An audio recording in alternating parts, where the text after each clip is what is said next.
Welcome to the Ed O'Keefe Show. Transform your mind, accelerate your business, energize your body, and inspire the world. Now here is your host, Ed O'Keefe. Hey, it's Ed O'Keefe, and I hope you're outside somewhere enjoying a beautiful, amazing day. And if it's not a gorgeous day, I hope you to get the chance to do what my mom told us as little kids, and that is to bring the sun out. If it's gloomy, my mom would always say, bring the sun out. Anyhow, just wrapped up a 4th of July weekend with the family, and I'm at home with my son who's got a baseball game tonight, and we are in work mode, or at least I'm in work mode, as I wrap up the book funnel, as you might call it. That's a marketing speak for the giveaway campaign we're doing for the book. And a week ago, I created this topic called The Power of Being Unfocused, yet the audio I created didn't come across too well, so my team asked me to re-record the beginning part. So there's two parts, and I'm going to give you the first part, and we'll merge it with what I did last week for the second part, because the audio didn't come through the first part of it. So anyhow, I'm learning. Hopefully you're enjoying these podcasts. Please let me know. And today we're going to talk about the power of being unfocused. And so this came to light when I was writing the book and had to make some hard decisions near the end there on, what to keep, what to kick out of the book, and that we had some deadlines we just had to hit. And so what I ended up doing was looking at the outline, and I had to say, okay, well, is this something I can complete by Friday? And if the answer was yes, it could stay in the book. And if the answer was no, I had to get kicked out to the future book or a someday I'll book, maybe something that we'll do in a different thing. But what I want to share with you briefly is some of the biggest lessons I had while writing the book that had nothing to do with the content, but more about myself and the process of high performance that, quite frankly, I had gotten slightly lost in. And what I mean by that is, in my book, I talk about this concept called the success trap. And the trap is not in, there's multiple traps, but it's not a trap in the sense that actually, let me back up. Yeah, it is kind of a trap like that. So there's multiple traps that happen, and there's one element of the success trap that most people don't see is, we create all this work, we do all these things to create the world that we have. We all do this, right? Whether it's by design or by default, however things might be for you, right? And one of the things that happens is that at the same time you're creating momentum in your life, there's also this other element that's occurring, which is following you, that I call directional pull and the wake, right? And this is all part of the concept of creating a tsunami of success that I talk about in the book. And one of the things I talk about is that you don't realize there's an undertow happening.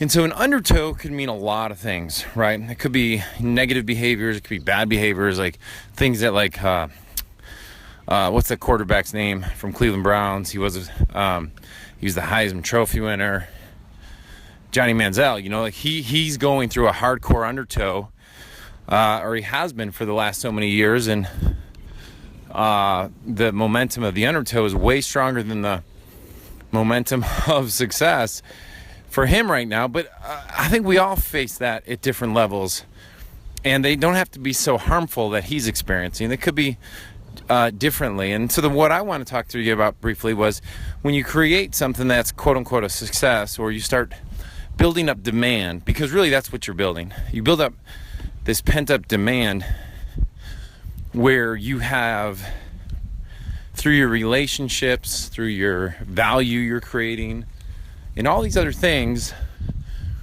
what tends to happen is that there is this opening of the gates of people trying to reach you. And they need things from you, and they want things from you, right? much of it is positive, is they want to spend money with you. They want to hire you. They want to refer people to you. They want to do stuff with you. And where that's really, really positive is that you can, hire people. You could ride that wave. You could do all those things.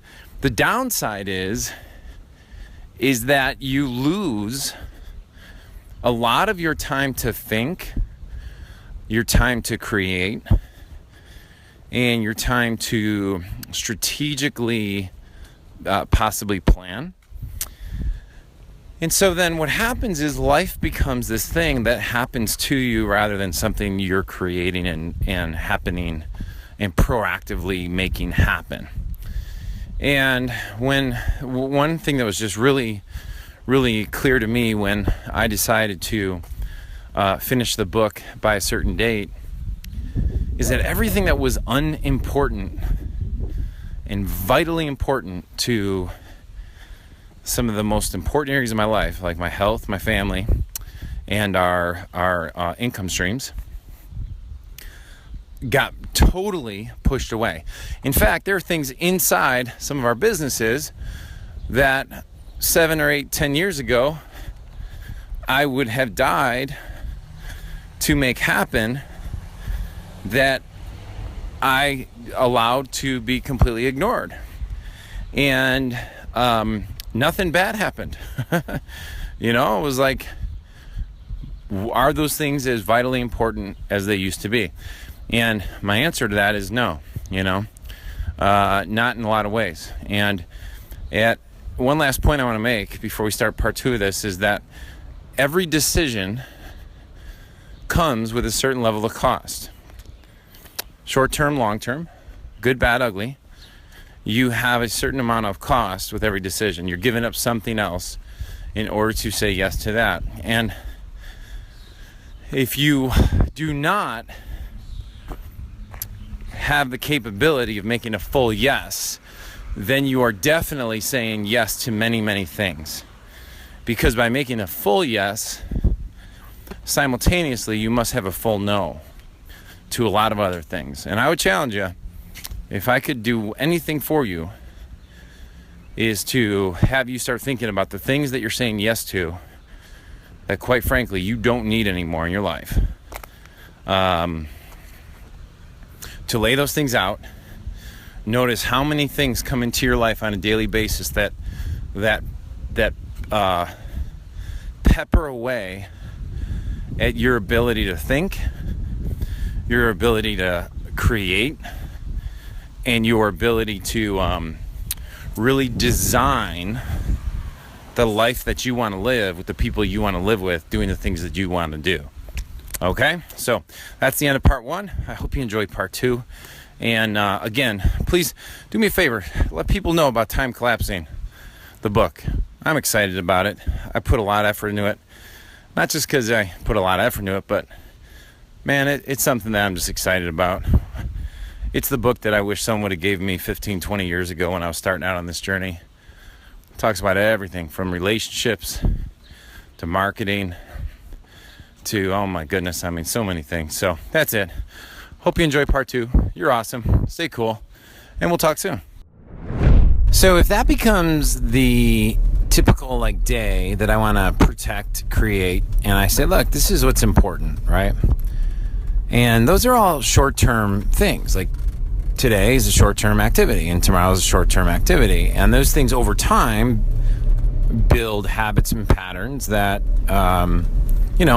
create long-term, lasting, consistent results, which I think is totally the secret, by the way, and what we strive for.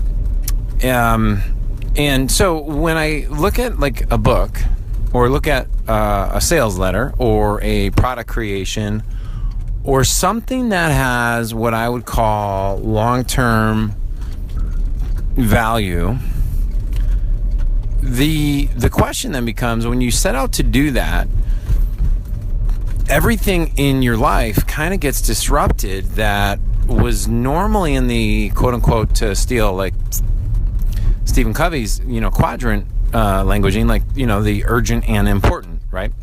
Which, if you're running a business that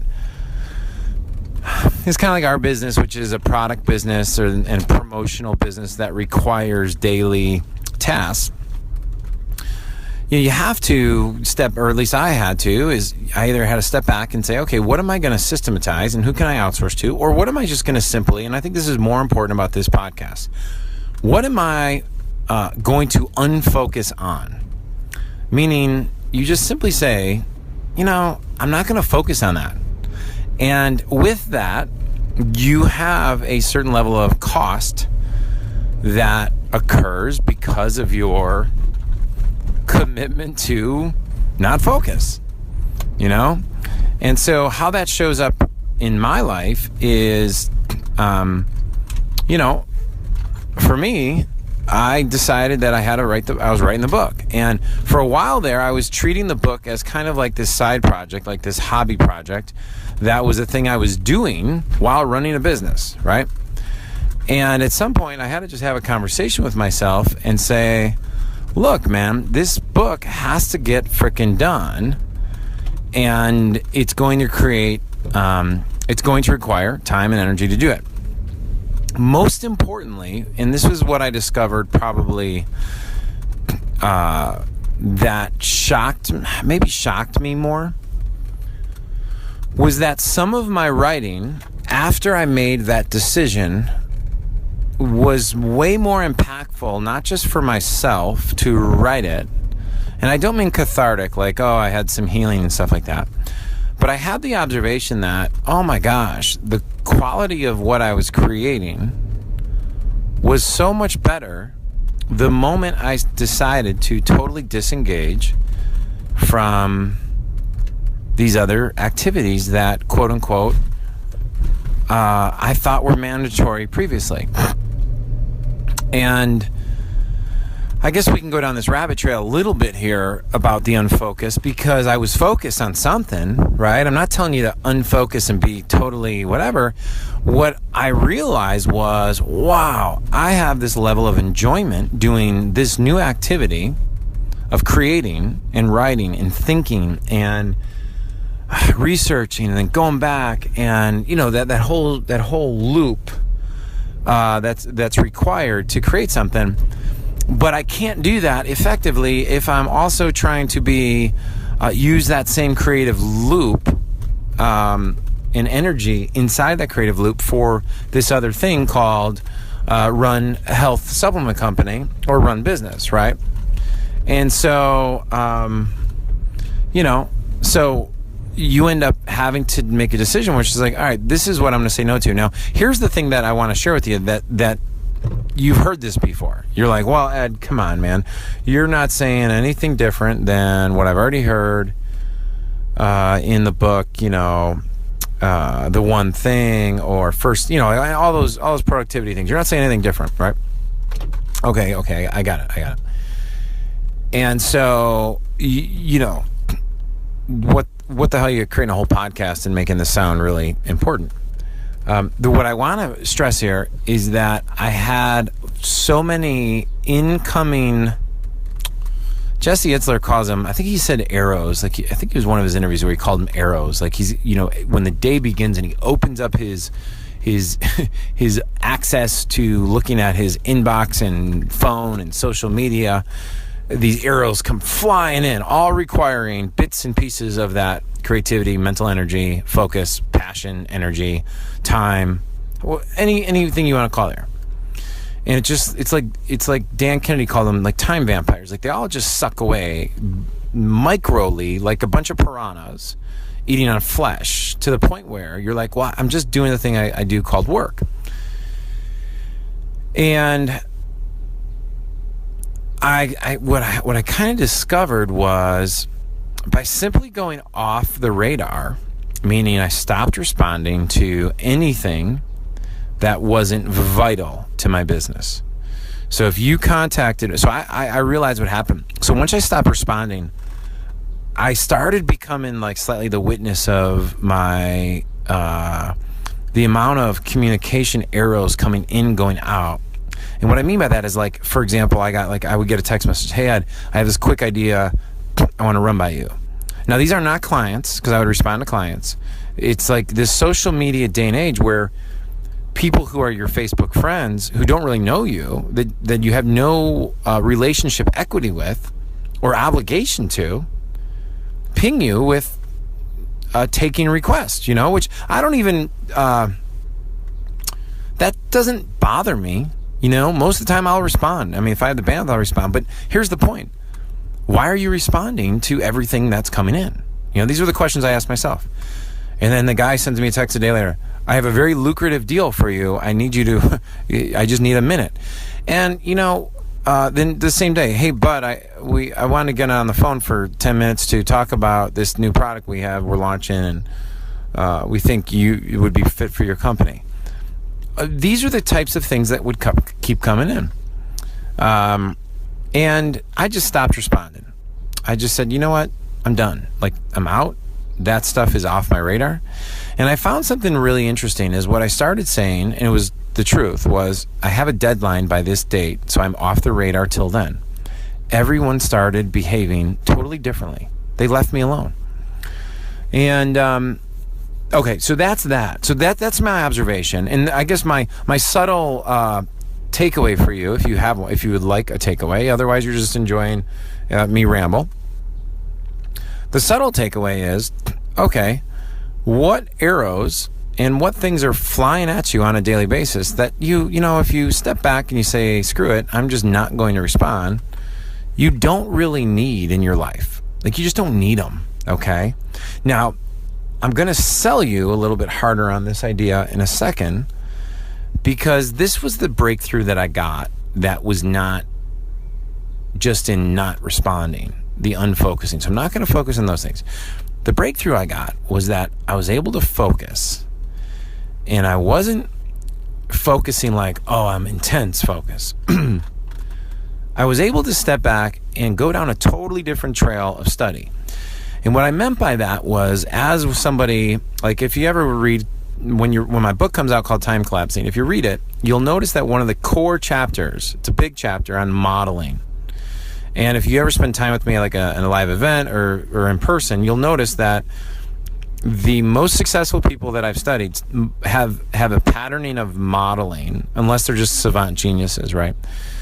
Or they're just totally freaking, they figured something out that is just totally accidental, or something, almost like the world just aligned for them, right?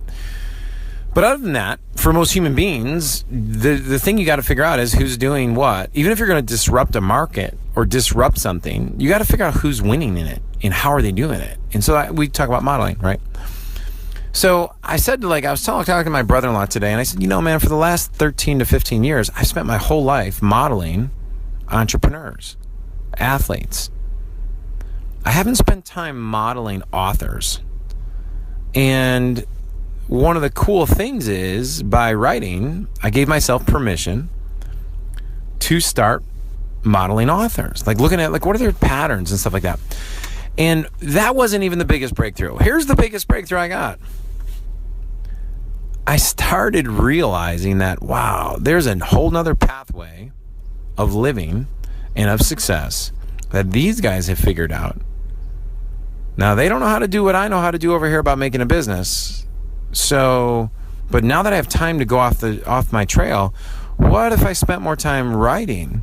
And what if I spent time not only writing, but taking the hybrid of my business acumen or things that I learned on my business side and creating the perfect hybrid role for Ed O'Keefe, myself. I hate saying my name in third party. It's kind of cheesy, and it's something like that Shaquille O'Neal used to do. But those are the questions that came up. And now I get to explore those questions deeper. So the deadline has come and gone. Now I've gone to the next thing, but I have new questions that are totally different than questions I was asking myself 2 to 3 months ago or 4 months ago. I have a great friend, Ezra Firestone. Ezra is killing it right now. And if you're looking for e-commerce, if you really want to study e-commerce, Ezra's the man. I mean, he's amazing in so many ways. And I'm in his mastermind group. I pay him money. He lays out the exact pattern of how to model what he's doing on Facebook with products now. Okay? And I've gone through it all. And I love it. It's genius. It's genius. But my heart and spirit and soul is not pulling me to go model him and what he's doing. It's just not. Now, can I have employees do it? Yeah.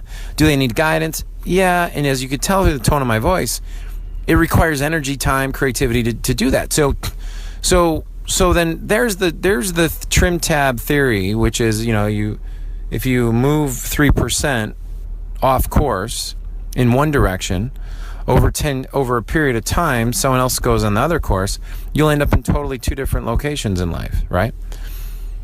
And so right now I'm at a pivotal point with books launching. Now we go into marketing mode. We do promotions. We do live events. We do our coaching. I've already got the next 4 books written out in my head. Some fiction, some nonfiction. Well, Ed, how do you do that? Like, how do you who's a fiction and nonfiction writer and who's done it successfully? So those questions come up. Well, now I got to go down a pathway to study that. And then still create something that's unique and different, right? So here's my big thing that I want to throw at you. Like Stephen Pressfield, the guy who wrote Art of War, I'll just say Do the Work. He's got, is it The Art of War? The War of Art. He's amazing. Yeah, The War of Art. I think Art of War was the other dude, and I'm forgetting his name, so I'm sorry. But he also wrote at Hell's Gate, is it? Gates of Fire, the movie of 300. And what I want to share with you was, so he's done it successfully. And there's other guys who've done it successfully, who've written fiction and nonfiction. And then I'm like, well, Ed, there's really not, I don't want to spend for 18 months till I can get a fiction book out. There's no financial reward. It's more of a creativity kind of for the heck of it, because I want to. So why not do that, right? And so then I'm thinking of like, well, how do you do that? And I have ideas, and over the next few months, you'll probably see how they start manifesting themselves.